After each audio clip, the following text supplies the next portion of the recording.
welcome to the Board of Public Works and Safety meeting, our June 1st, 2020 meeting.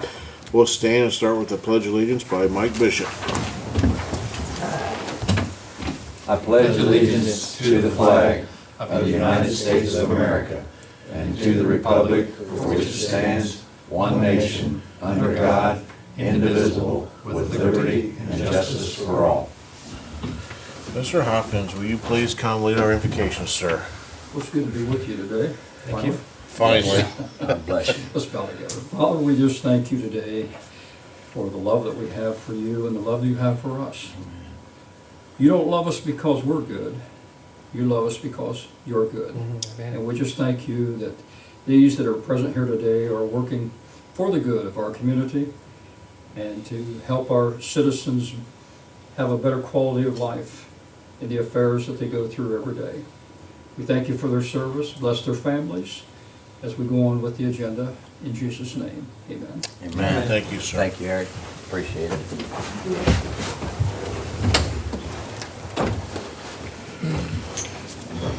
Okay, we'd like to welcome everyone, and we will begin with our roll call.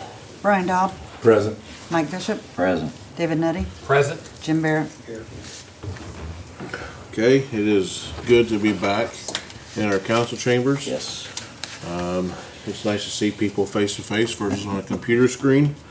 Although it had its advantages, it's nice to be back as a board. We are, I don't know if the camera can see it, but we are spaced out. We took all the seats out, and we have our seats out there are spaced 6 feet apart. We have spaced out up here. I just figured if I'm within swinging distance of Rosemary, I'm 6 foot, so I'm good. And for council tonight, we will use the tables down there, so we will be set a little differently for council tonight. So we are observing those rules. We are disinfecting before and after each meeting, just so everyone knows. Mike and I talked about face mask. You wouldn't be able to hear us talk. And I think with the spacing we have, the disinfecting, we are checking everyone's temperature as they come in. There's Purell out there. There's disinfectant wipes. So we are doing the best we can to observe the CDC guidelines and hold our meetings live. And if anyone's not comfortable, we can still phone. We still have the availability to phone someone in if they would like. So, but in order to have our public meetings, we really need to get back to our public space. So welcome, and it's good to be back. Everyone has the minutes. Here we go. Everyone has the minutes from the May 18th, 2020 meeting. Is there any additions or corrections to those? If not, we'll take a motion to pass. Second. We have a motion and a second. All in favor signify by saying aye. Aye. Any opposed, same sign. It was so nice not to do a roll call vote. Yes, it was. Wow, that took some time. Small luxuries. It's amazing what we get used to. Okay, new business. Utility and Streets Department, Brad.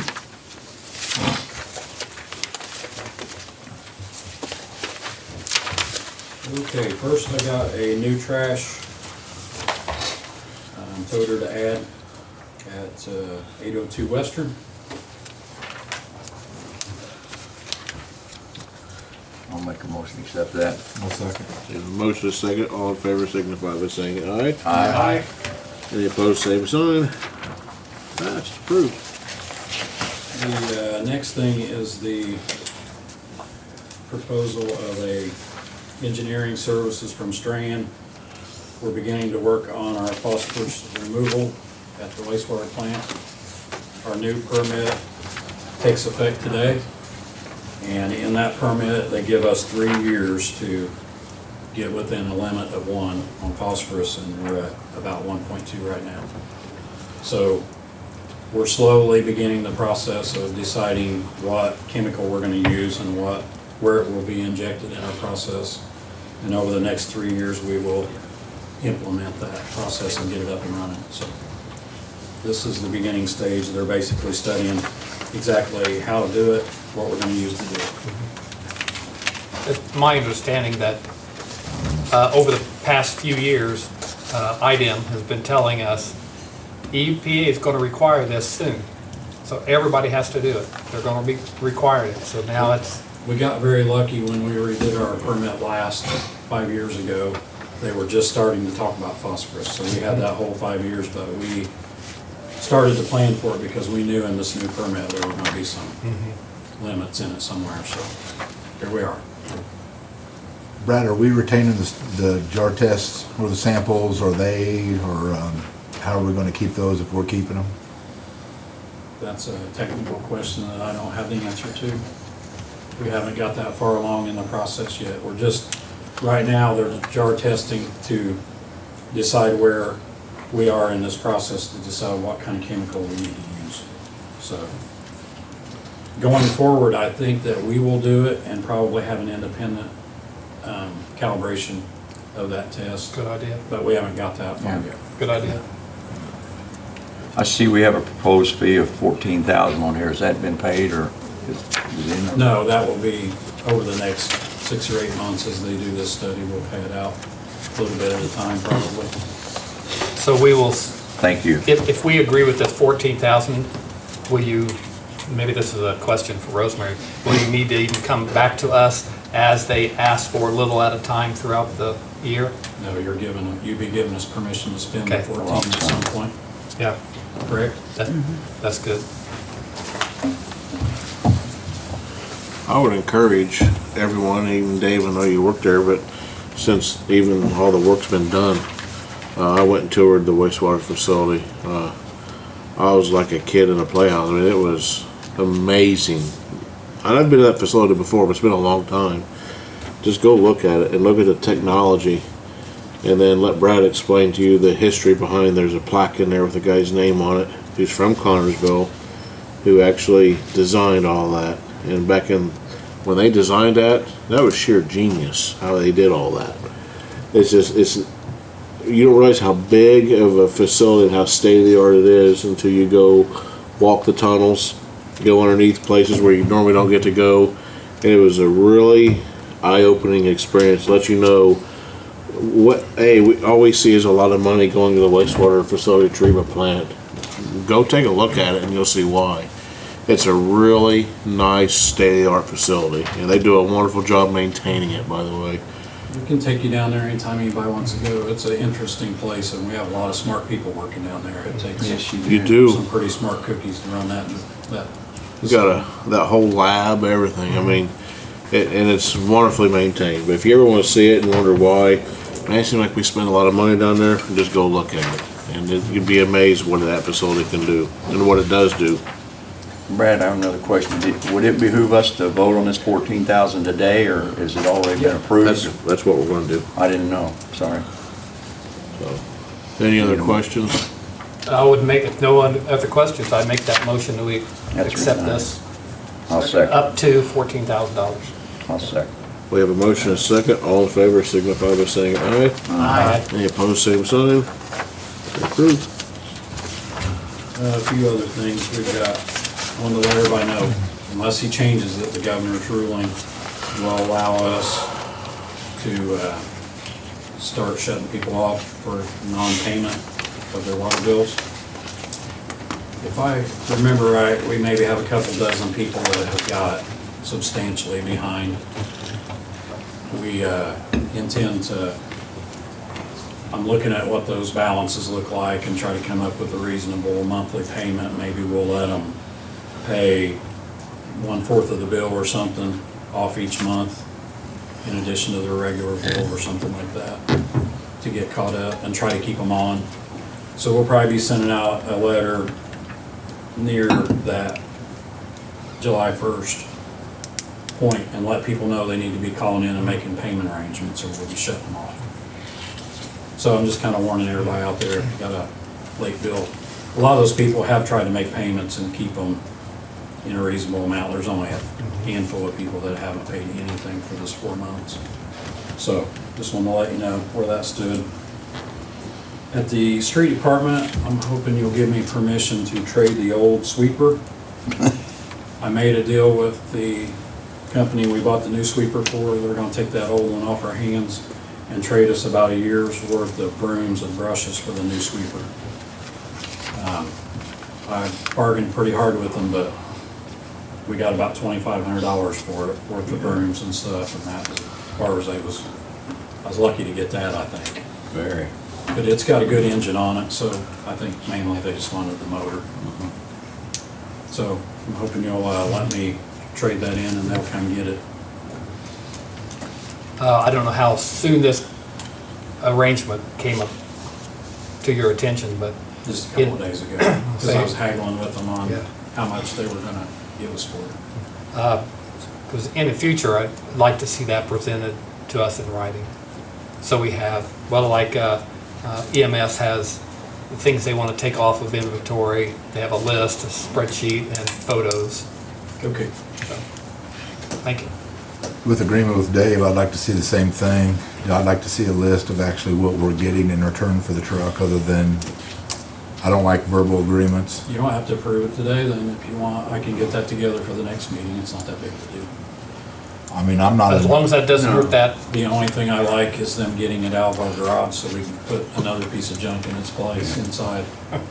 So We should. I'd just like to know what we're getting, but we could vote on that today, in my it's opinion. up to you guys, whatever your pleasure.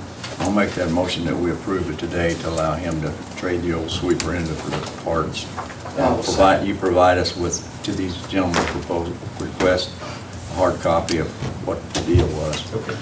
Basically, we just took the value of the equipment, what we're gonna get out of it. Well, we checked more places, and we weren't gonna get any more for it.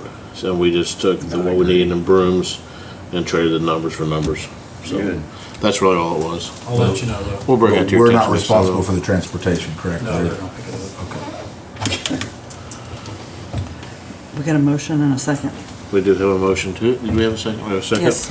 All in favor signify by saying aye. Aye. Any opposed, same sign. Thank you. The last thing I'm gonna tell you about, unless you have questions for me, is the salt agreement. Those of you that have been here for a while will remember that each year we have to commit to a certain amount of salt that we wanna buy, so we'll have that on reserve. In past years, we have reserved about 800 ton, and usually when we do that, we have 300 tons sitting on the ground. It looks to me like we've been using about 500 ton is what we actually use each year. So this year, that's what I'm gonna order. And each year, when we order 8, at the end of the year, we're about 250, and we're really supposed to buy that and have that delivered and keep it somewhere. But they've been nice enough to roll that number over every year. But they really don't like doing that. So this year, we have 300 tons sitting on the ground right now. I'm gonna order another 5. We should be okay, unless we have a really extremely icy winter. Just wanted to let you know. Thank you. thank you. Anything else? Thanks, Brad. Thanks, Brad. Clint Harden, you out there, sir?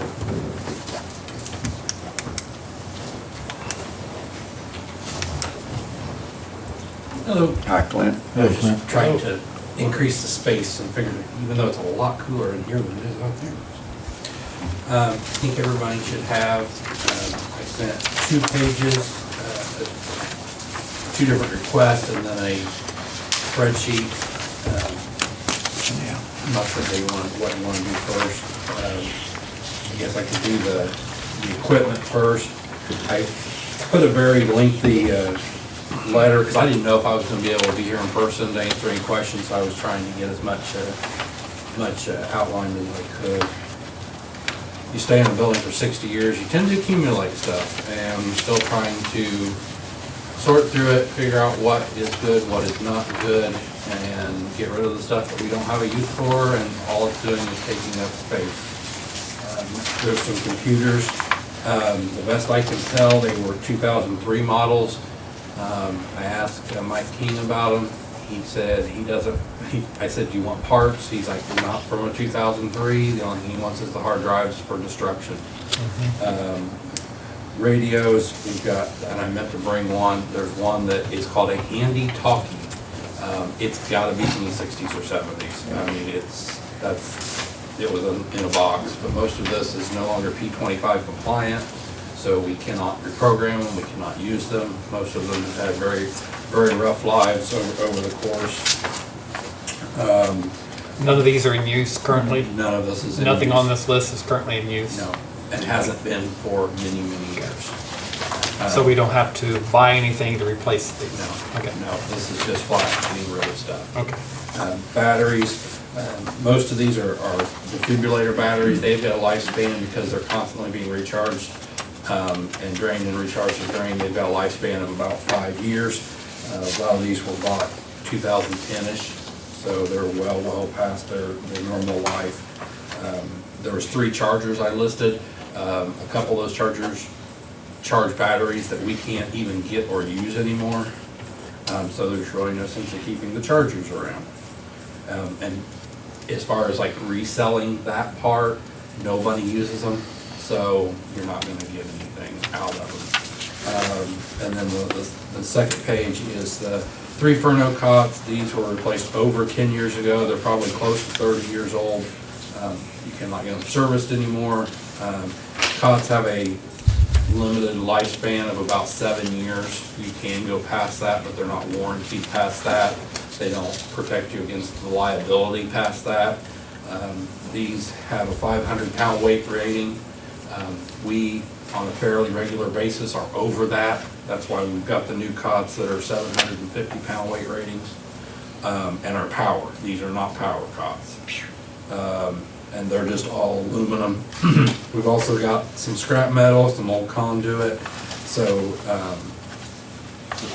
as I outlined in my spreadsheet, what I want to dispose of and what I'd like to just take down and recycle. It keeps it out of the landfill, and we get a few dollars if we can put that into our building fund. That if we get enough to buy a gallon of paint, then we'll get a gallon of paint with it, I guess. So that was my first thing. My second was the 1994 ambulance. It's seen better days. I don't even have a mileage on it because the electrical system is such that I can't get it. It's digital, so I can't get a mileage off of it. The door locks are broken on it. It's not safe. I've decommissioned it. It is no longer certified as an ambulance in the state of Indiana because I wasn't going to put any money in it. If we're not going to use it, then I guess we need to get rid of it. This is not anything we purchased anyway, right? No, this was something that came from the hospital. I think, yeah, it came from Fayette Regional. And they inherited it from Union County when they took over the service in 1998 in Liberty. I've been associated with that truck since 1998. And it's never really exactly been a stellar piece of equipment, let me tell you. Does it even run, Clint? We're gonna look at it and see if we can't get it charged enough to run. Apparently it had a new engine in it a number of years ago. Nobody really knows. We did not get maintenance records when we got it. Don't worry about it. Rosemary had talked to someone she knew. If it goes to an auction and we can't get a minimum bid, then we'll probably take it back and sell it for scrap. She had gotten that it was probably worth at least $500 for scrap. If we That's can't get fine. $500 at an auction, then we may try that route. So I'm just Thank you. asking for permission to take care of all these matters and clean house a little bit. Clint, is that a gasoline engine? Diesel, Diesel? You know what engine it's got in it? no. 94? Was Is it it a Ford? 7.3? Be a 7.3. That's gonna Yeah. say, It- probably. It's under the hood and it has some belts While and you're bullets. in, if we pull the engine, it's worth a lot of money, I can Yeah. tell you that. Well, if that's a course we wanna go, We'll then, look at it and see. If it's a 7.3, it's worth good money. Yeah, It's a very desirable diesel motor. yeah. Depends on how many If it- miles it has on it, but 7.3s are so highly sought after.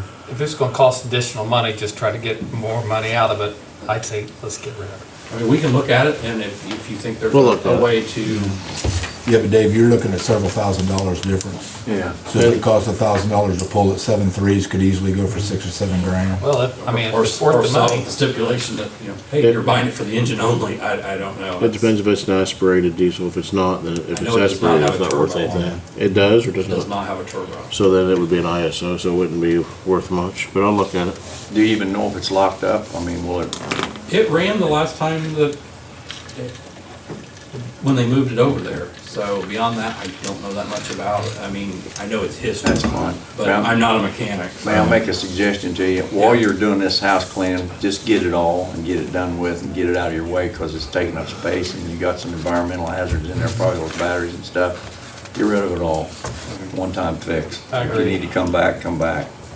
I usually try to get the batteries recycled. I mean, you don't get anything for them, but I hate throwing that kind of stuff Yeah. away. That's your call. So I try to at least be environmentally friendly when we're cleaning the house on this, so. Right, Need a any motion? questions? I move that we accept his request of disposing of these items. I'll second. We have a motion and a second. All in favor, signal by saying aye. Aye. Any opposed, same sign. Motion carried. Thank you, sir. Thank you. Thanks for being I careful. appreciate the list and all this. Yes, the way you itemized it. Well, I didn't know if I was gonna be here to actually see you guys, so I tried to make it That's all as right. clear as I could. Well, this gives us opportunity, we get this packet in advance, it gives us opportunity to look at it in advance. So that's one of the reasons why there's oftentimes fewer questions at the meeting than what people think we should be asking, because we're well informed. We Thank love- you.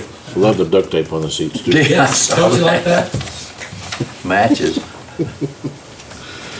Okay, is there any old business from anyone? Nope, I do have some miscellaneous business. Hey, Bill, is Sylvester, sir? Does anybody have any miscellaneous business before you get started? Brian, you have anything? Yes, if you don't mind. I mean, tomorrow's the last day to vote, so I wanted to try to really urge everybody that has not voted, especially right now with everybody's voices wanting to be heard, the best way to hear it is to vote. So look at your precincts. There's, what, 7 of them open tomorrow, I believe? They're all. Something like that. So please get out and vote. And also, I appreciate the street department for painting the lines on the street. It's Yeah. been years since we've seen lines on the street, so. Did you see the color nice. downtown? Yeah, saw the red downtown and the yellow It's down for our Grand. seniors. Yeah, It's for all of our seniors. yep. We appreciate it. I have a quick question from Brad, if I may. Brad, and I apologize, I didn't get with you.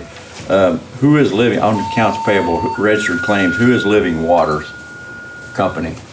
It's just a vendor that we deal with for chemicals. so we buy Okay, chemicals from that's them. fine. Thank you. That's all, Mr. Mayor. Thank you.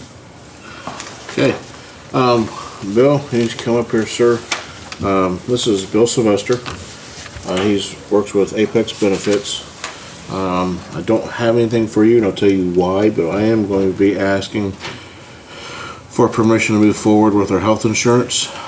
We've been working with the police and the fire in particular. This is really dealing with them.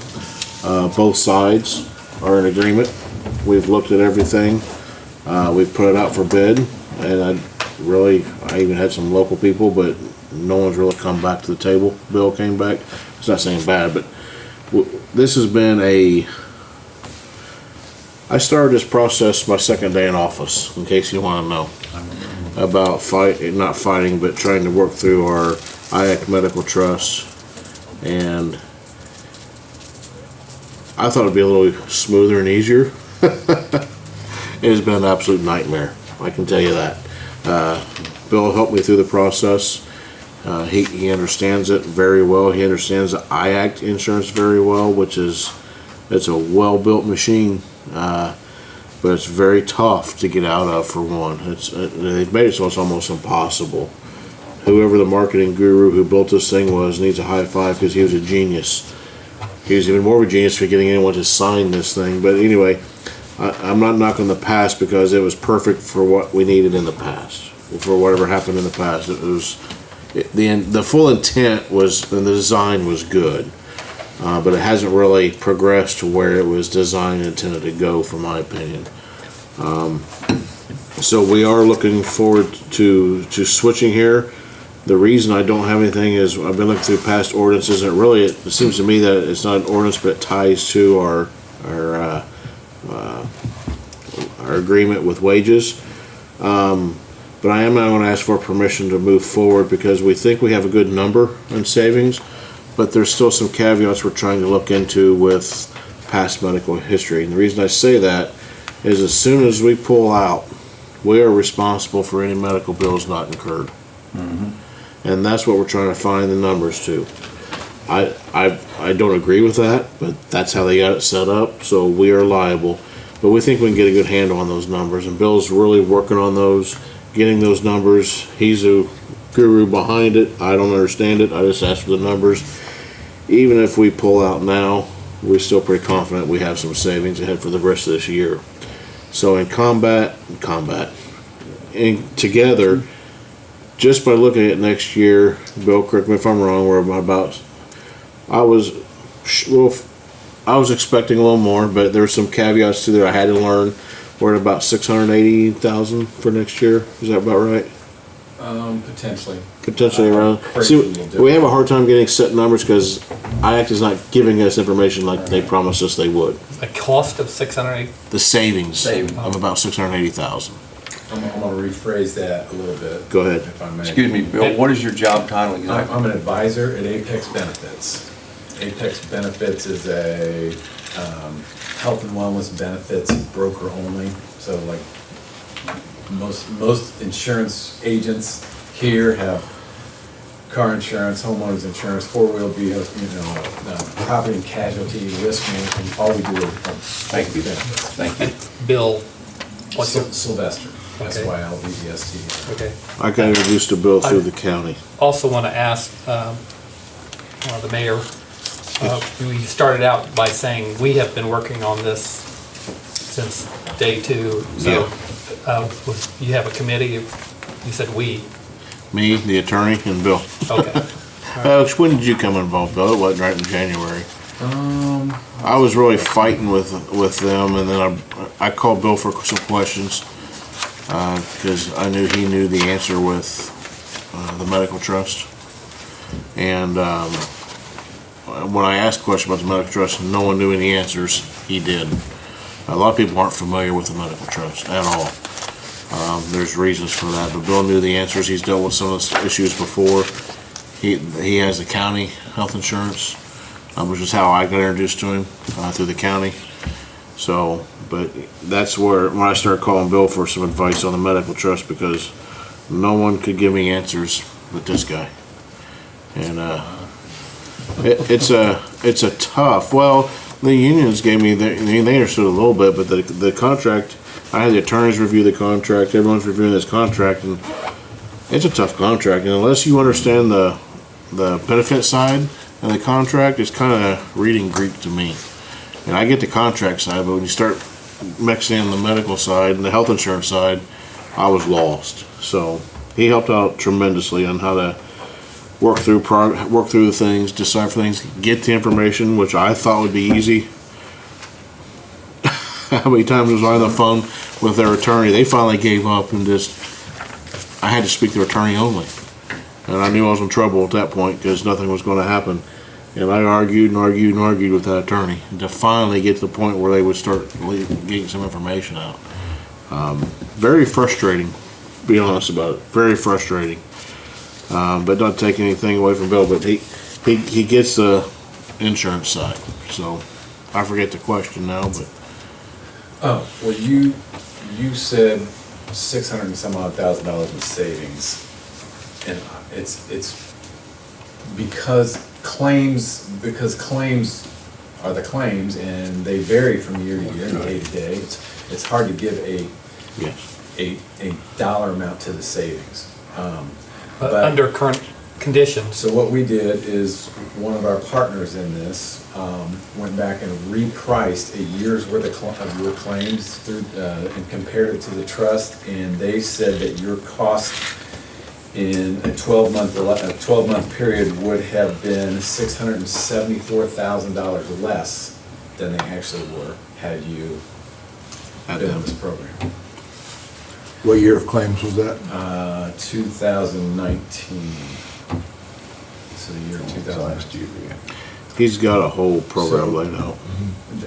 Every single partner in this says that there are savings. Now, one problem that you guys have is on your plan, you have 30 retirees, give or take, right? So retirees, the older they are, there's the higher a lot of their claims are. You have some high cost claimants. So part of what we're going through now is the information that we get from the trust isn't able to give us, they're not willing to give us detailed information so that we can figure out exactly how much it's gonna cost you to run out from last year into this year. So we've covered it under it gets complicated, but we've covered it under a reinsurance or a stop-loss contract to where you are capped at what your liability is, right?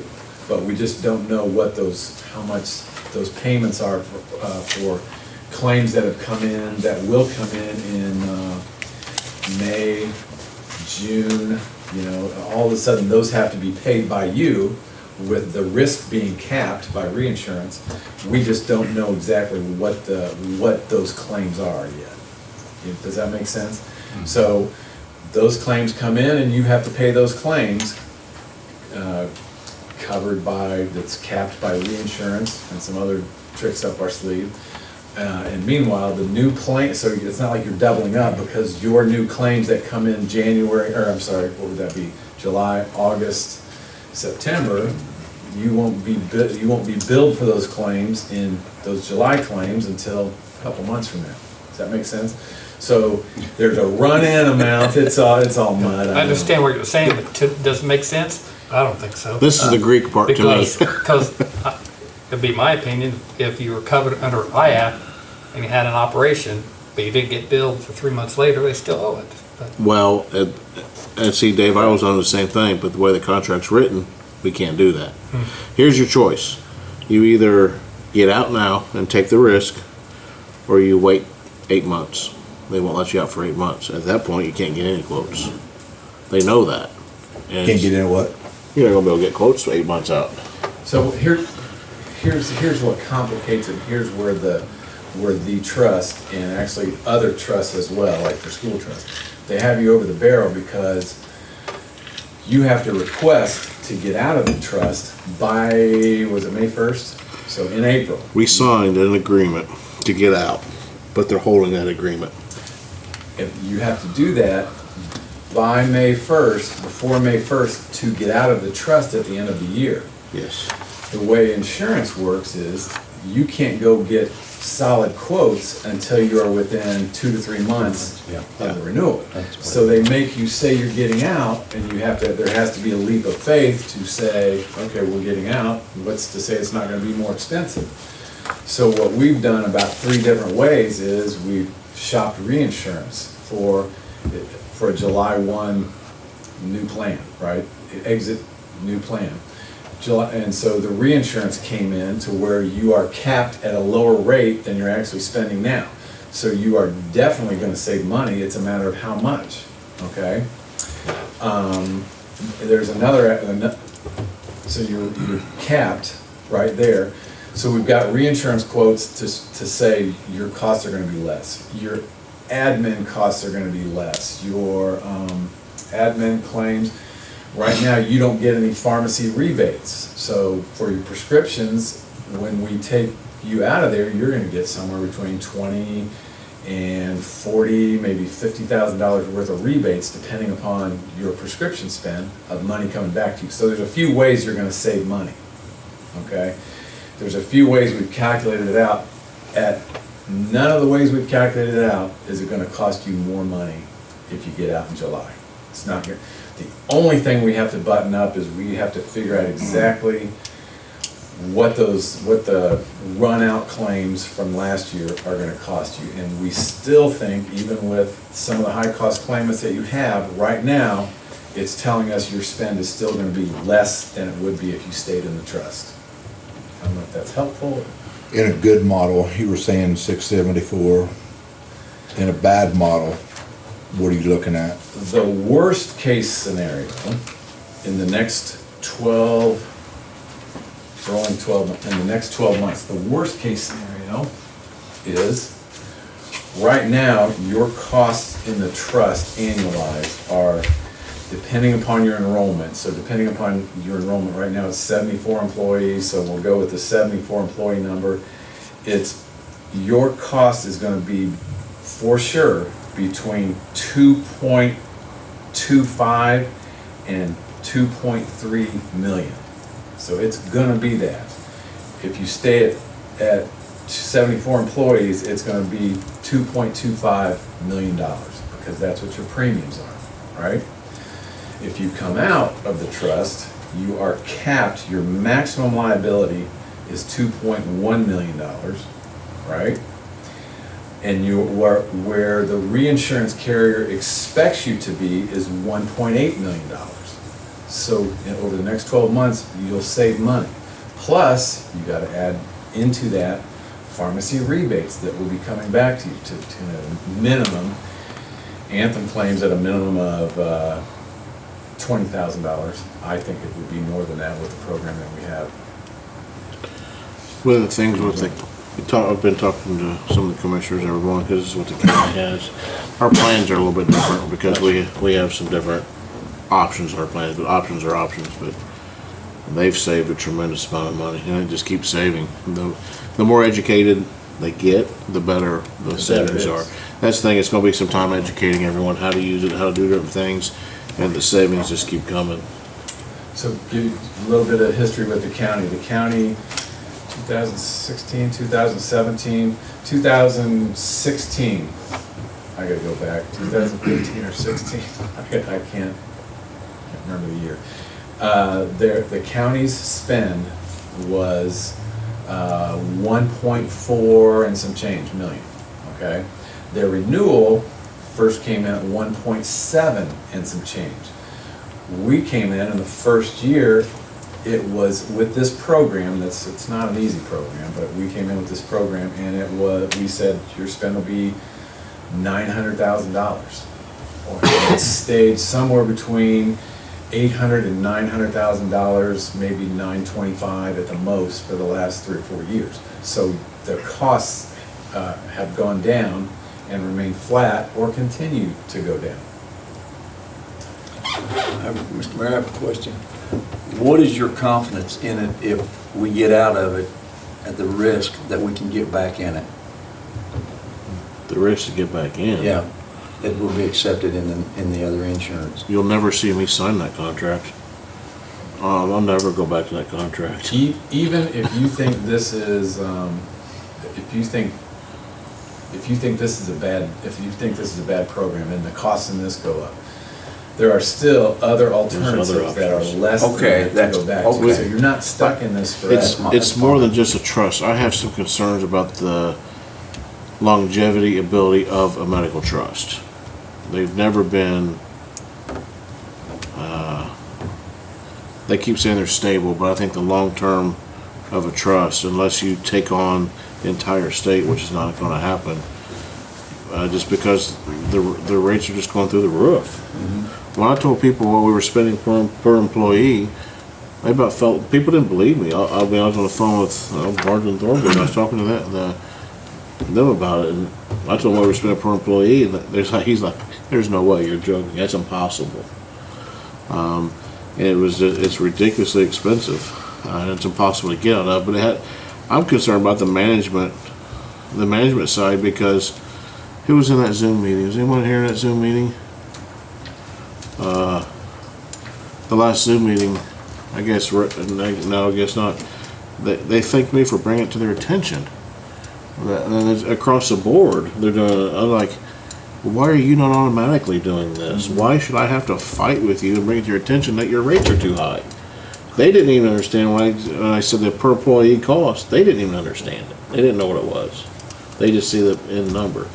So, yeah, I'm very aggravated, very frustrated with them, because it was a fight, and it's a very expensive fight. And my confidence level in the trust is, it's good insurance, no question about it. But when you're driving a Ferrari, it better be good insurance. That's true. This is the same coverage. We matched and mirrored everything. And I had the unions involved. I said, I want to make sure you guys understand it. You have questions. They drilled them down. We got some very well-educated people on insurance on both sides. And I said, I'm not doing anything unless you guys are comfortable. It is going to be a little more work on their side, not a whole lot. I've talked to the county. I've talked to some county employees. There was a lot of concerns when it first came in. They had their issues. Everybody has issues. But it's working well. and it's saving the county a lot of money. So the county's already in this plan right Yeah, now? they've been in it for quite a while, About 4 well, I years. should say quite a while. How long have you been in it? About 4 years. I think. 4 years. Somewhere. And I know that the last couple of years, was it the last 2 years? I think they said it was the last several months due to savings, they paid everyone's insurance for the remainder of the year. They didn't have any match. They give them a premium holiday. Yeah, premium holiday, that's a term I couldn't figure out, but they gave them a premium holiday. So it's a good savings. I'm looking at the savings this year and hopefully savings next year being part of the money we save because we know we're going to see a budget shortfall next year. And this is a chunk of change that we can save and still provide the same level of coverage to our guys. Are we being underwritten, or, I mean, is this pretty much, It's underwritten. it is who's the underwriter? Who's underwriting it? The stop loss carrier we are proposed that came in the best is Aaron, ARIN. So with this program, it's there's only I don't know, a handful to a dozen partners, stop loss carrier partners that understand it and are flexible enough to work with this system. So Appreciate that. The other thing is, correct me if I'm wrong, was it Anthem? Anthem. We cannot price Anthem because they are in the IACT and they have a thing with it. No, United it's United Healthcare. Healthcare. Okay, United Healthcare. We can't price United Healthcare because they're in the trust, and they won't price it because they're in the trust. So once we get out of it, they can also shop those guys. Yes. And Anthem self-funded came in under, so a few different options came in under what you guys are currently in. So Anthem was even a little bit better than you are. And everybody the first year, because the trust does not give you good enough information to be sure, the stop loss carriers are a little conservative with this. So they don't quite, they're not gonna jump out on a limb and say, we can save you tons of money, you know what I mean? Because they're at risk, because if they guess wrong, then they're paying, right? So they're a little conservative out of the chute here. Once they have a better understanding, when you have a year under your belt of being self-funded, and then they have a little better handle on things, and it's a little truer number. But so they're conservative, and the savings don't look as good as they could, probably should, because they're conservative. They don't want to take a hit. If that makes sense. I don't know, at this meeting, if you're gonna call for a question or not, or what your plans are. I didn't know if there's another meeting where there's more in-depth discussion, or is this the meeting where you want me to continue with questions? You can continue the questions. We've had meetings. My first goal was to sit down with, to find a carrier who could help walk me through understanding IACT and how to either get in or stay out. Then I brought the unions involved. I go grill them, ask them any question you want, because you guys are going to be the ones using it. And they did that, and they asked some very good questions. I want to make sure they matched, insurance matched, so that we can get the prices where we wanted to see the prices. So really the point where we've got to the fine details has been worked out between the unions, Bill and I. This is your term. I'm just asking for permission to proceed forward so we can get the information we need. Then if we make any changes, it'll have to go on to the it's the wage salary, I believe. The ordinances, wage ordinances. How do we look at that? It's called salary ordinances. Salary ordinances. That was close. But yeah, if you have any questions, now's the time to grill them. Well, it won't be any grilling, but, unless it's. you No put a grilling. Big salmon, with Ooh, a that little sounds lemon good. sauce on there. Yes. You did say match, and you did have the unions involved, so it's my understanding the coverage is going to be nothing less than what they already are used to, right? Yeah. I'm assuming not more Well, than, nothing. only because we're looking at cost. Yeah, Yeah. and the other advantage is once we get switched over, there's some things that we might be able to do differently that are not being done now that could still produce savings and give them the same result, but we really can't do that until we see everything. There's all kinds of ideas that they have, but we really can't do it right off the bat, so And this is a health insurance plan like most of us know a health insurance plan.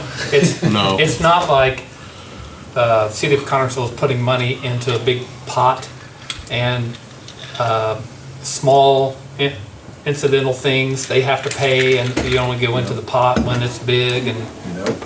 So, I don't know what kind of plan that's called, but and is it just City of Connersville putting money into that pot, or is there Nope. like utilities or like? nope, so what you're Businesses doing now, you're in a trust, right? So you're in the trust and your rates are underwritten, but they're underwritten so that your claims experience only counts a certain percentage and the groups counts the rest. So you can say, we're sharing the risk and we're sharing the reward. However, you had good claims year last year. You had good claims year last year, and the trust predicted that your costs should go down. But because the trust itself didn't have good claims experience, you go up. And matter of fact, every year in the past 10 years, -1, your costs have gone up, even though the number of people insured have gone down. So regardless, your costs are going up. This plan, we mirrored your deductible, your out-of-pocket max, we mirror your premiums, or the contributions for the members. The plan design stays the same, the copay stays the same. The one thing that makes this difficult is you come out of a network. You don't have a network.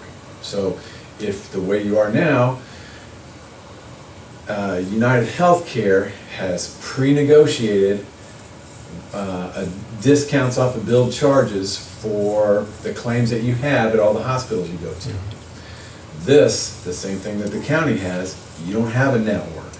So you are paying claims based on a Medicare reimbursement level, plus you build in a profit margin. You pay those claims at a much lower amount. Hospitals are already accepting Medicare as reimbursement, probably 40–50% of the time, maybe more, depending on the hospital. They're already accepting it. When it's commercial insurance, you are paying at a much higher rate, right? So the fact that hospitals don't like not having a prearranged agreement, not having prearranged amounts, not having a contract in place for the most part, they don't like the fact that you're now paying them less, even though it's more than they're getting for Medicare. So they don't like it. So sometimes what they do, 10, 15, 20% of the time, they may balance bill the member, and they may say to the member, your insurance didn't cover this, you're gonna have to cover this. We come in and handle that. And there's a learning curve associated with it, but once members understand they don't need a network, they don't have to pay that extra amount, that we've got it covered. We're gonna help you through this process. You're not gonna owe any more money than your deductible. Once it's figured out, it goes much more smoothly. But there's a learning curve, and the fact that the police and fire somewhat understand this, and the county is already on it and saving a lot of money, makes it a lot easier for you to take a little bit of a leap of faith to do that. I assume you or who you work for, Apex, are brokers, so this other company is the insurance company, right? As a self-insured entity, you become the insurance company. We manage all of this for you, right? And your risk, your loss potential is capped by reinsurance or stop loss contract.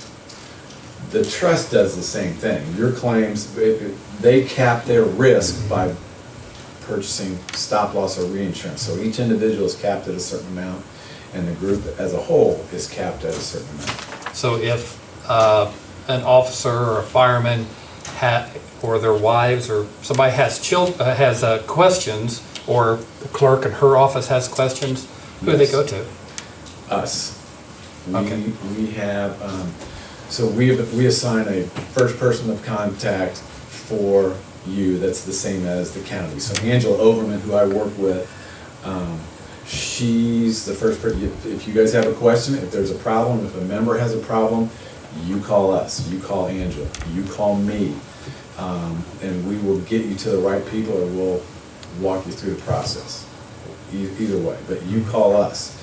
Angela also comes out here once a month, even as needed, but at least once a month, to meet with people, to walk them through their own personal, I've got a balanced bill, I'm having trouble with this, right? Do I pay this or don't I pay this? She walks them through their individual, each of their own deals. And I'm assuming we're talking about fire and police. Yes. Which is the Everybody. highest risk areas. And early retirees. Yeah, so if this is a great thing, in the future, if one of the other departments wanted to go into that, could they? If there was a savings? Oh, yeah, but they're on their union insurance, I mean, I'm Well, not for sure how it that even would. states in the utilities contract that if the city has a better, cheaper program, they can choose to move over to Apex. Well, now we're jumping ahead, but you know how I think. So I've already asked him, hey, if we were to group everyone together, and even the county, and then say this is our numbers, could we get those down? What would that look like? So that's what we really want to know again. But that is something I do want to look at as a Yeah, possibility. until we have a history with it. Yes. Yes, by law, right now, as a law stands, you can't join with the county. The city and the county can't have insurance Together. together. There are other things, you can share a clinic, you can share some other Yes. thing, but you can't be on the same insurance policy. However, the union employees or the union people that are city employees, they can join your plan if you choose for them to. That's something we were talking about, because there used to be some clinics that you could go to, but if we have a city and a county clinic to drive costs down, everyone goes to that clinic first or whatever, that would help draw costs down. Yeah, that's down the road, but That's all down the road. That's future discussions we've been having. Bill, excuse me, is this company, this Apex company, is this a national company? No, we are. How many states? It's just Indiana. We have the guy that owns Apex, John Goss, was a broker at a larger firm or another firm, and in 2004, I think, went out on his own with one other person, and we've grown to, we have 75 employees now, just bought a building, and we're in the northeast side of Indianapolis by Keystone and Crossing. Are you at liberty to tell us how many clients you have, ballpark? We have over 200 employer-sponsored plans, and that's all we do. So I don't know what it is now, 200 to 250 maybe, somewhere in there. We're endorsed by the Association of Indiana Counties. This program is endorsed by David Bottorff from the Association of Indiana Counties. We have 14 county clients and growing as of now. Because AIM, or IACT, or AIM has their own trust, we are just now started, they invited us, we've just now started to decide we're going to be a vendor, be a preferred vendor of theirs, but it's kind of a conflict because they have their own trust. So we have 14 county clients, and of those county clients, I have 14 county clients, and 8 of them are on this, 8 or 9. So, and there are times it hasn't worked well, and there are times that it hasn't worked well, and it's because people, they don't want to understand it. They don't want to stay the course. And the mayor very smartly brought fire and police in to the conversations, and they somewhat understand it. And A lot of them may be, though, they don't want to run the risk. Yeah. the risk, they don't. It's not necessarily the risk, because your costs are always going to be better, both for the member and for the group. It's always going to be better because, for example, even in the AIM trust, the discounts off of billed charges are probably somewhere, everybody gives you a different number, but it's probably 45% discount you're getting. With this, Fayette County's getting about a 65% discount off the billed charges. So you're getting a deeper discount, so no matter what the claims are, to pay 20%, get a 20% more of a discount off of those billed charges is a good thing, no matter what those claims are. Do you by any chance happen to have a timeline chart of what your success rate has been? I do, and I can get it to you. I'd like to see that, please. Not in any hurry, but I just Yeah. want to see it. Give you another example, Carroll County, 92 employees, Delphi is where that is, so it's a very rural place, and it's the same thing. Some of them hate this program, some of them, they realize they're saving a lot of money, but this is their fourth, fifth year on it, when their costs were over $1.2 million when we took it over. Their renewal, starting 8/1, so $1.2 million, they just got another $150,000 decrease to where their cost is $732,000 max for the coming year. And they were at 1.2 when they started this, so. It definitely saves money. And there are definitely, there are gonna be a handful of people that are gonna struggle navigating through this. And we help them every step of the way. Yeah. Okay. Can you have a designated day that they're gonna be here every month? Oh, yes. Yeah, that's pretty much, yeah. Good. That's what we do. And we're always available by phone, always available, 24/7. You've got my cell phone number. Okay. I have a couple rules I live by, especially when, don't take offense to this, but dealing with salesmen. I am a salesman, so I get it. I'll call you once, but if you don't ever return my calls, that tells me what kind of customer service I'm going to get in the future. He's very adamant about calling me, just to check on statuses, updates. He would call me, he didn't need anything, just give me an update where I'm at, where things are going. I didn't have one other person do that, by the way. I had a couple insurance companies who I was chasing down because I heard they were good things, and I started chasing them down. And I called them 2 or 3 times, and they never called me back. And they were supposed to be such great insurance. And I'm thinking, if that's the kind of customer service I'm going to get at the beginning, what kind of customer service am I going to get when I need you? And I have full confidence this way Bill's treated me and taken care of me and called me, that if there's a question, he's going to answer it.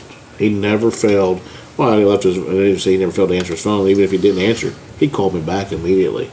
And if he didn't know the answer, he got me the answer. And it wasn't one of those things where I had to wait for days or weeks. It was as quick as he got the answer, he gave it back to me. Response time has a major impact on a new deal, and throughout the whole process, Well, it does. Yeah, that tells me how they're going to treat us as a client. When I'm not concerned about me, but when our guys have a concern, Yeah. or the ladies, that they get the response that they need. And I'm confident, just with the way Bill and his team's treated us, that they're going to do that. And if they don't, I will be beating them over the head, so. And we'll be the expert. I've got a few more questions, probably really quick ones. When you were talking about in-network, if we're in-network and one of the employees goes to the hospital, is there any ways that you see that they could be denied coverage because they're not in a major network? So that's a very good question. And the answer to that is, the question is, could they be denied service? That's what keeps me up at night with this program. What are the different ways that a hospital can say, we're not gonna see you? So there's 2 ways you go to the hospital: scheduled service, emergency. Emergency, they got to see you, right? Scheduled service, for the most part, they're going to see you. They may tell you you're not in network, and then your response is, will you file my insurance? Yes, we'll file your insurance. So then they're gonna see you. There are a few instances where hospitals have, they've called up an individual, like certain hospitals, all of a sudden they're gonna fight this program.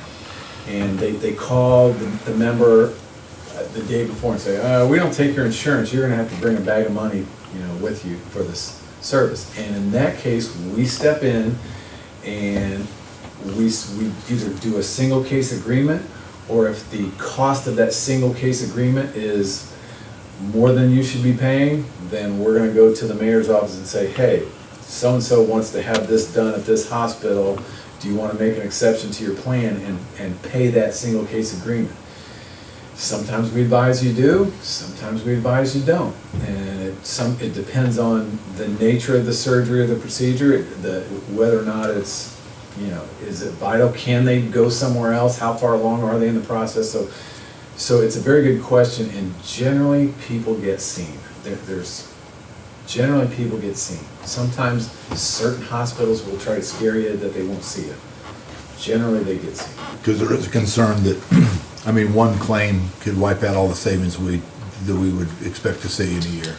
Because if somebody does get a surgery and if it's out of network now and they're saying, Okay, so what caps your risk for an individual is stop loss coverage, or reinsurance.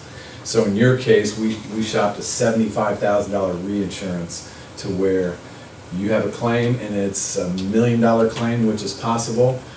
The city's liability is $75,000. Everything over that is covered by insurance. Just as you have a car deductible, an auto policy deductible with $500, $2,000, whatever, and you have an accident, you're gonna pay up to that deductible, and then your insurance covers everything over that. It's the same with this. Is that providing that they accept you or not?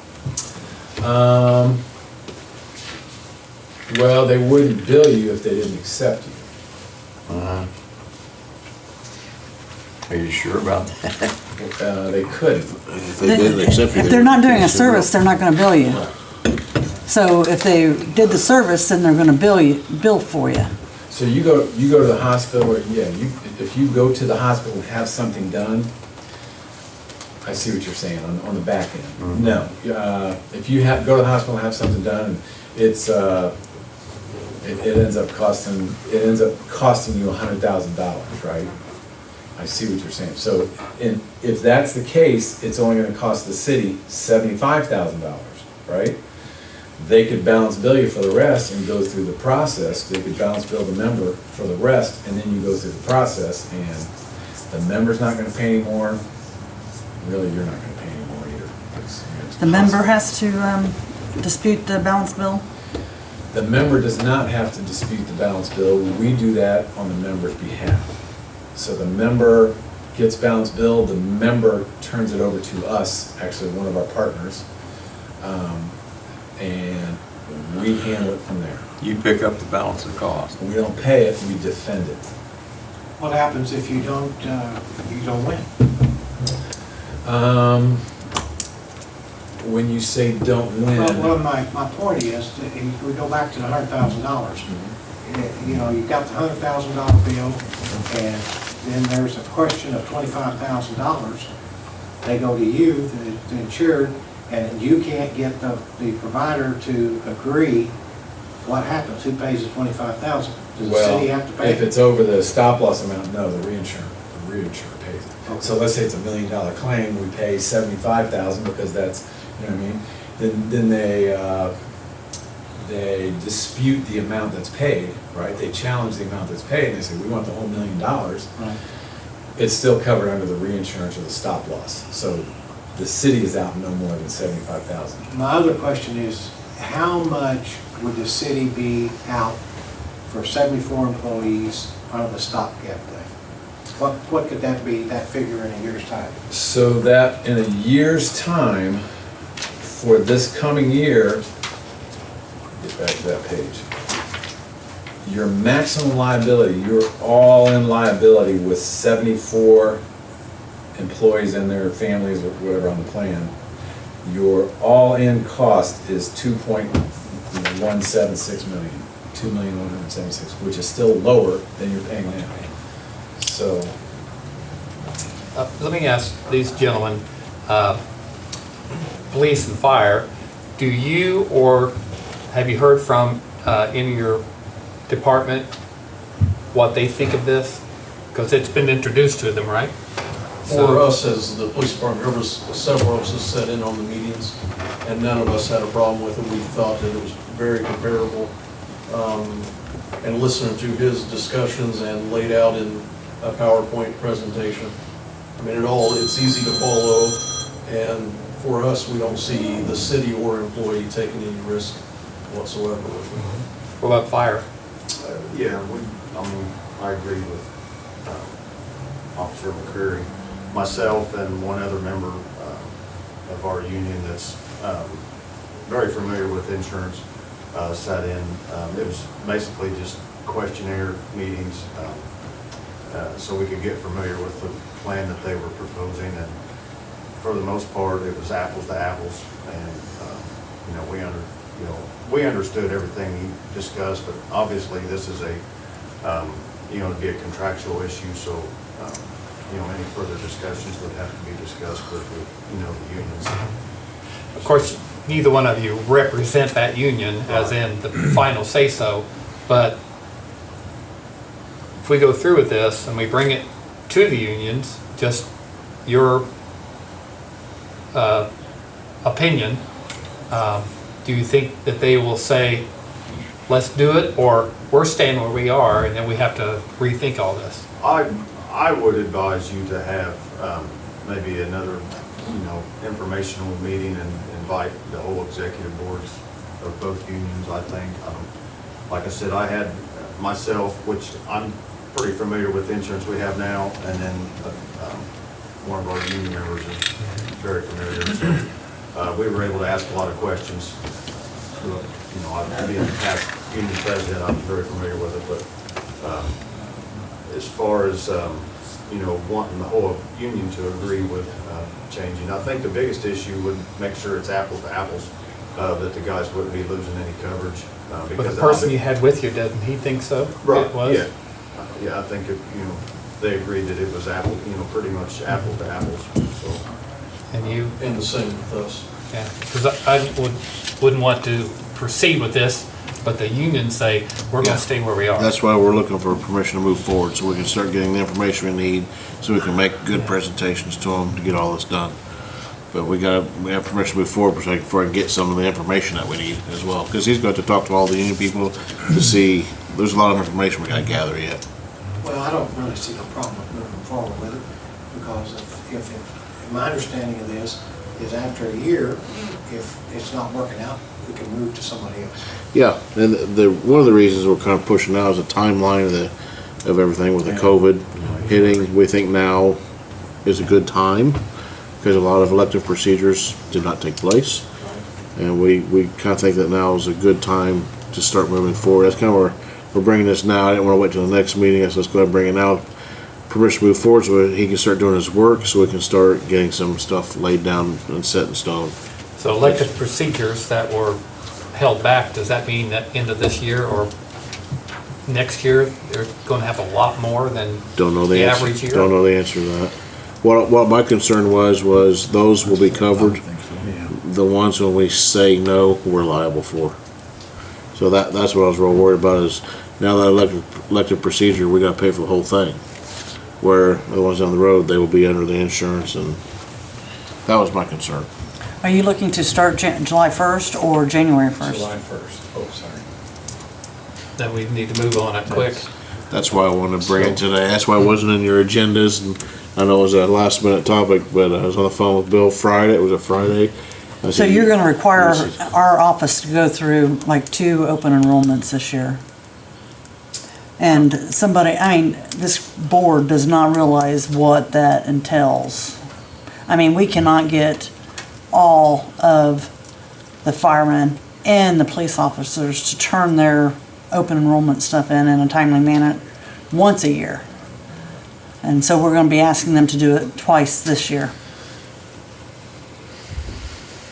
Yes. So are they not wanting coverage? Is that why they're not turning it in? I don't understand why they're not turning it into a timely manner. They either I- turn it in or they don't have coverage. That's what I would think if they Well, don't turn it in. I think the unions would not allow us to put that out there.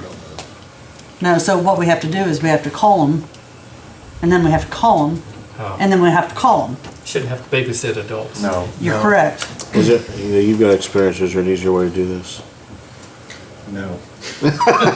I mean, As far as if we had here an open enrollment in here or an office where they well, come in, So, then we do it in 3 days, because there's three yeah, day we've shifts. done, we will get, and there's different shifts, it's hard you can't get all the policemen we get, right? So you do it in different shifts, you do it police headquarters, you do it at City Hall, you do it wherever. Like for the county, we did the garage, the courthouse, sheriff's office. We'll just set it up in here or somewhere and have them come in and do it.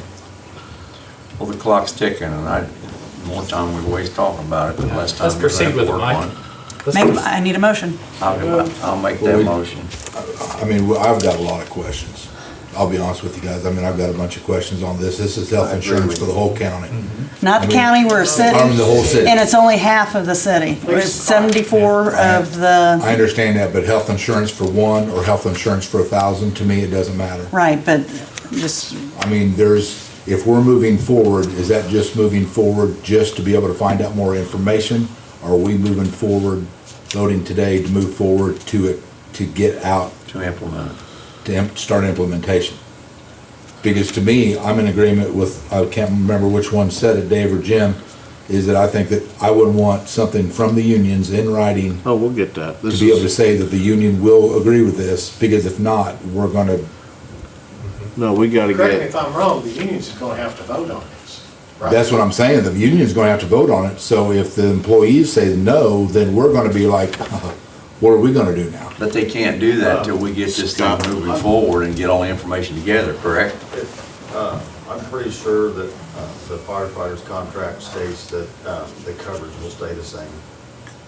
it doesn't even list the carrier. it doesn't list the carrier. It's just the And I coverage think is that the was same. I think And that it's was in his, and the That's the same police, for us. Same. it doesn't, The FOP has already spoken to me about that, stated that it's not even contractual as far as a vote to change. They just have to be notified of the change. Of the change. That's, as I read the contract, that's the way it reads. As long as it's a comparable. But we still wanted buy-in from the unions, which is why we did it that way. We got a motion on the floor. Bill, I've got two simple questions, real quick. Sorry, guys. But, renewal date, you were talking about it July 1st. What are we gonna owe July 1st? What are you gonna owe July 1st? Nothing. When are we said paying? I think he said that. Go ahead, I'm sorry. Well, When are we paying and what are we paying? so, right now, you're used to just paying premiums, you pay a Mhm. monthly premium, right? So, what's gonna happen is you're gonna pay an admin fee, like if you start July 1st, sometime in July, I don't know the date, but you're gonna owe just the fixed costs, which includes admin, reinsurance, and that fee basically is gonna be, 560,000 divided by 12. Whatever that turns out. That's and we normally take out 50,000. everybody's share of insurance the month before. So that means I'm going to, we're taking out their IACT insurance this month. So it will just go towards the Apex, but it'd be something different, a different amount. So the whole thing, your premiums would not change, so you're taking money out of the employee's paycheck, keep the premiums the same. All of that stays the same, so instead of paying IACT or AIM out of that, you're paying us, right? So it's already set up for the transition. Last question I got, what's your better business rating? You know? That's why I asked him for the chart. What's our better business rating? I have no idea. I don't even know what better business rating is. It's what better business rating would be like if people have negative things to say about you, they can report to the Better Business Bureau. If you're an A1, then you don't have negative things. I don't know. I don't even know. I've never even noticed. I mean, because a lot of it is the first time you and I've met. Yeah. So to be able to say, I'm gonna vote to be able to go with $750,000 a year and me not knowing you, I'm gonna want a little bit more, to be honest So with you. what I would do if I were you, I mean, better business rating, I don't know. I'll tell you, people that have left us don't like us, I'm sure, but we don't lose too many. So my advice to you would be call Jane Downer at the county, call the commissioners at the county. We've been with them for, I don't know, 4 or 5 years. Ask them how we've been. Well, the chart I asked you about will tell you how your success rate's Oh, been. yeah, I was sent through, so the financial page that we use Yes. for all of our clients Yeah. show you, what your cost is, what the cost is from year to year. Mr. Mayor, if you call for the question, I'm sorry. go ahead and call for the question, the vote, We already got. the Oh, vote. I've got a Okay, where we're motion. at. I have 3 motions. That's what I'm trying to figure out. So I can turn one of those motions into a second, so you want a roll call vote? Who motioned? I didn't catch that. I got Jim Barrett for a motion and Mike Bishop for a second.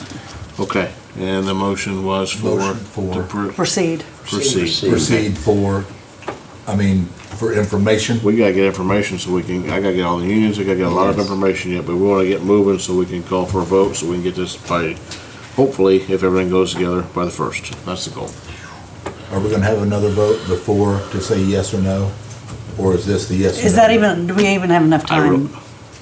For now, between now and then, Yes, to be able to just get information and then make a vote on the June 15th to say, yes, we're gonna go with Apex. here's the thing, the only thing we're gonna be able to do is tell you exactly what we think the run-out costs are gonna be. That's what we need. So I can get you what I think that's gonna be, but again, there are claims we don't know about that may be coming down, but you're still covered, it's still covered under the reinsurance. Because we took a contract, the reinsurance contract said it's gonna cover the run-outs. It's gonna cover the run-out from the previous thing. So just as you will not know from month to month what your claims are gonna be, we can't tell you what your claims that haven't been put through the system are gonna be yet, but it's gonna be a manageable number, and we'll get you what we think that number's gonna be. Other than that, what you're gonna have to decide is, what you're gonna have to figure out is, we're gonna put a transition team in place that's gonna have different questions and have things that need to be signed. We're gonna put together a open enrollment schedule to where when and where we do these open enrollment meetings, where your folks have to sign up for the new insurance, right? The rates are gonna be the same, the plan design is gonna be the same, we just have to educate them as to how to use this. And Yes. if they've already agreed that this is something they wanna do, and it's not violating the contract, then we're moving forward unless something stops this from going. If something stops it from going, that's why, if something stops it from going, like you say, we're not doing this, we are not doing this, or they say, we're not doing this, then the fallback is, you haven't given notice to the trust, you stay the course with what you're doing. But if we don't put this in motion to go forward with it, then we're never gonna have time. So you kinda gotta say, okay, we're gonna move forward with this. You can always back out because you haven't given notice to the trust. Does that make sense? That's the way I'd like to have the motion read, is that we continue to move forward, but we vote again to be able to actually remove ourselves from the trust. I don't think that would be too far-fetched. I think proceeding forward, it is saying that we're moving as far as we can until such time there's a disagreement. It's gonna give us more information than we have now. Yeah, I agree with that, but I just think that we should vote again before we actually get out of the trust. We'll vote for the next meeting, When's your next meeting? 2 weeks. So, But we can go ahead and start moving, we need to start moving forward so we get the information, so we can see our stop loss. Yes. So we can see all that information before. I'm looking at it, we got 6 more months to save money on top of what we save next year for our reduction on general fund next year. We gotta get out, we gotta find another way out, there's no other way to save money right now. There are, but right now, this is the biggest way we can save money for next year is our health insurance. And if you look at the average, what we're spending per employee versus what moving to this is already gonna do, it's gonna be significant. And we've gotta take those savings for next year. The medical trust is killing us. We've gotta get out of it. And I've been working, like I said, maybe I'm a little more educated since I've been working on it since January. And my confidence level of the people I've talked to, everyone I've talked to, is fine. It is a little more work on the employee side, but they all said it works. We just have to learn how to do stuff a little bit differently. We just can't go shopping everywhere. You might have to do a little bit of research before we go to find out best deals and different things like that. Ultimately, that saves the city money in the end anyway. It saves employee money, it saves us money. So I would go for, if you want to vote for the next meeting, that's fine, but we've got to have something to move forward on so we get information. The motion is proceed to the Apex Insurance for information right now. I got a Yes, motion and ma'am. a second. Yes, ma'am. Time out. Yes, sir. I would say, here's my suggestion, so that we can get this, we've got to be able to set up open enrollment meetings, we've got to be able to get contracts signed, we've got to be able to get everything put in place. So my suggestion would be, make a motion that you move forward, or that you transition to the new insurance with Apex Benefits, holding out that at the next meeting, then you vote whether or not to give notice or not to the trust. So you've already voted to transition to it, you haven't given notice to the trust to get out of it. So you're kind of holding them hostage, that at the last minute this thing doesn't go, you can back out of it and stay in the trust. Does that make sense? I agree. But I think you kind of have to vote Okay, you to need move forward with to, it. you need to resend this motion then. I think Rosemary asked a fair question. You got time to do all that.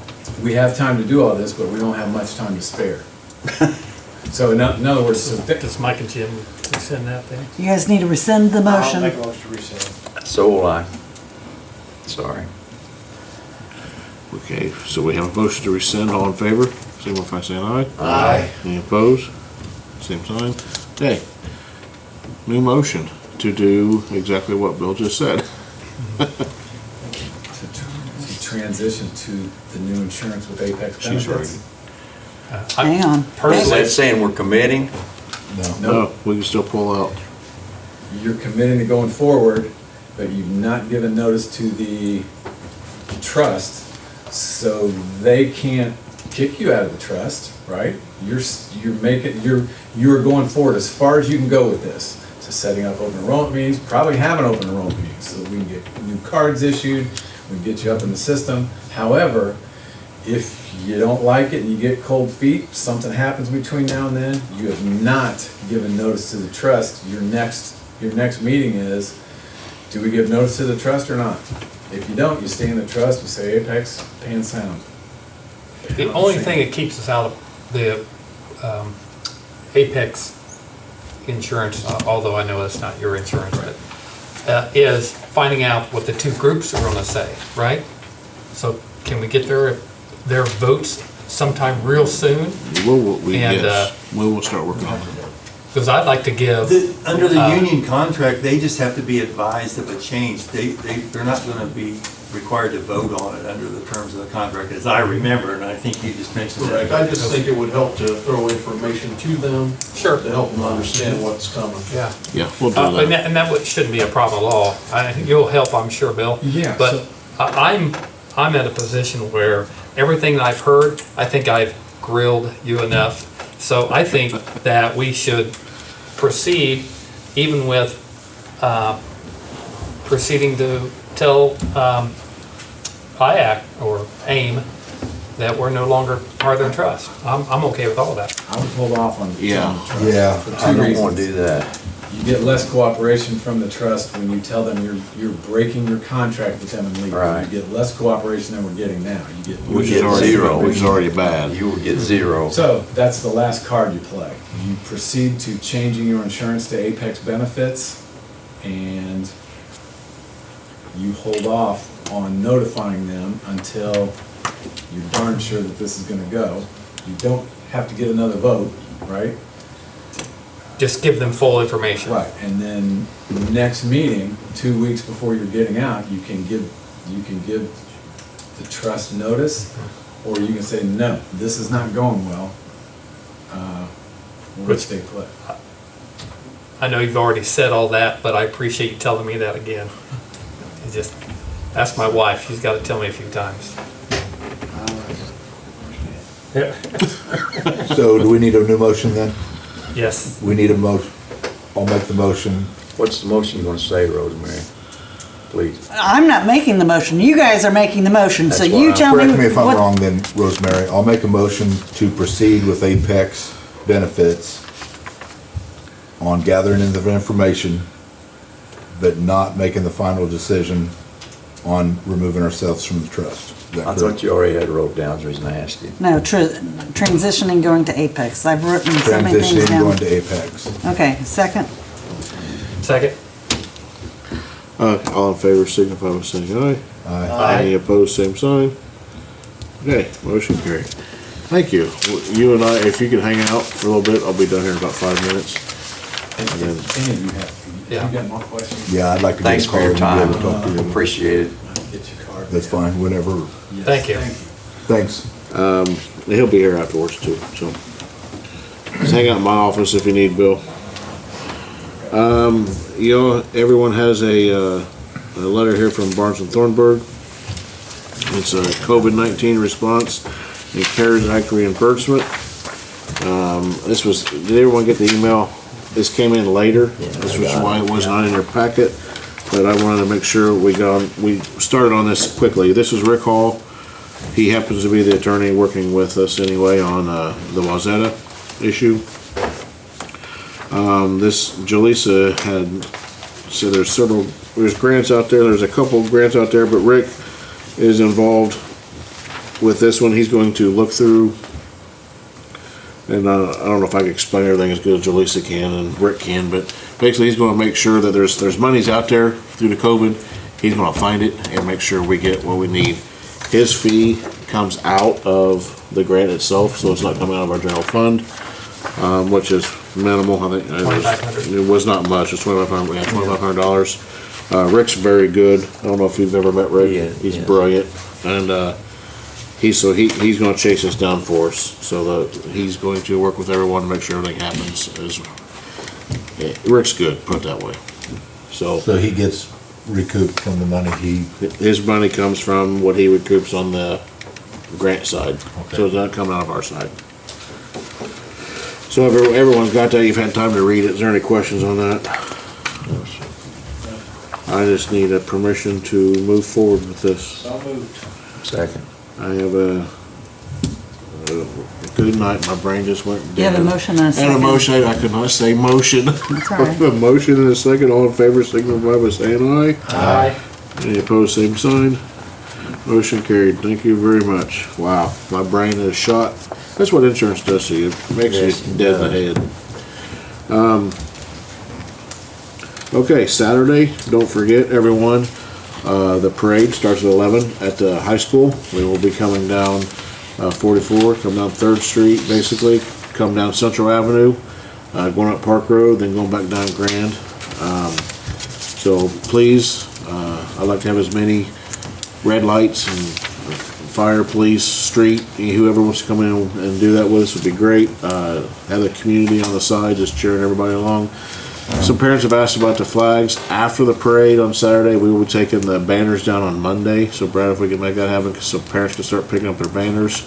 A lot of them want to use it for graduation parties and such. So we will get the banners down, hopefully on that Monday. If it's, you're smiling, did I say something bad? He's thinking, oh, great. So, as long as weather permitting, we'll get the banners down on that Monday. How's that? If you Well, notice, excuse me, Mayor, what are they gonna do if it rains Saturday? I have no idea. No one's ever talked about Good that. question, good answer. That's up to school, not me. I just thought. We're you just might helping know. them with the parade. I know. If you notice, like Brian mentioned, the center line is red. I don't remember the last time that was red, but Years ago. It's been yeah, a few it's been a long years. time, so that's why it is red. In case you notice, we didn't buy the wrong paint color. We bought it to support our high school kids, so, and all the seniors. Second thing, or the last thing I want to talk about is our street sweeper. Out there doing a great job. Some people are still asking about our schedule, because we talked about the street sweeper trying to stay with the trash schedule. The street sweeper cannot and will not keep up with the trash truck. Just say that again. It will be probably take good 2 to 3 weeks cycle before you might see the street sweeper out in front of your house. We're picking up a lot. I mean, the streets are dirty. They haven't been swept in. Some of them I couldn't tell you last time they were swept. Just imagine all of that debris. Have we calculated how many tons of debris, how many loads yet? Big pile. We got a big pile. It's taking a lot, all of that is not, and Dave, you'll understand this better than anyone, all that is not going in our sewer system. That is a big, big deal. So people don't understand, we're not just sweeping the streets so they look clean, which we are, but we're protecting our sewer system, and we're protecting our treatment plant, and that's keeping all of that out of our lines, having to go in there and clean them out. So it's a lot of headache for the sewer department. So we are following the trash track route. So again, we're asking people if you could have your cars parked somewhere else on your trash day. That way makes it easier to pick up trash, but it also helps us sweep your curbs. So we can get down to the curbs, get everything good and clean.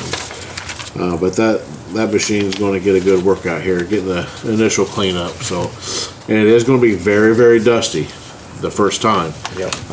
Just because you can't put enough water on it to keep the dust out, and if it's too wet, it won't pick it up. So once we get past the initial cleanup, it will be less dusty. So that's all I have. Does anyone else have any miscellaneous business? I just want to mention that you referred to me, I would know about the street dirt getting down in the sewers. Jim Barrett, who's on this board and previous board, has also served Connersville on the utility service board for many years, was president, I think, for some time. No? But he knows lots about how Connersville Utilities works on the inner part, so don't ever hesitate to ask him about things. That's true. Thank you, Jim. I was Richard Dave because I know Dave retired from there. So, was I in diapers when you were on the utility board or not? Okay. So, any other miscellaneous business? Claims, Mike. Claims, utilities was $250,343.59. The city was $68,808.03, and payroll was $477,829.34. Okay, taking a motion to approve those. So moved. Second. We have a motion and a second. All in favor signify by saying aye. Aye. Aye. Any opposed, same sign. Motion carried. Thank you, sir. Public forum. Anybody from the public have anything to say? Anybody out there? Take it that's a no. Okay. I will take a motion for adjournment. So moved. We have a motion and a second. All in favor signify by saying aye. Aye. Motion carried. Have a wonderful day.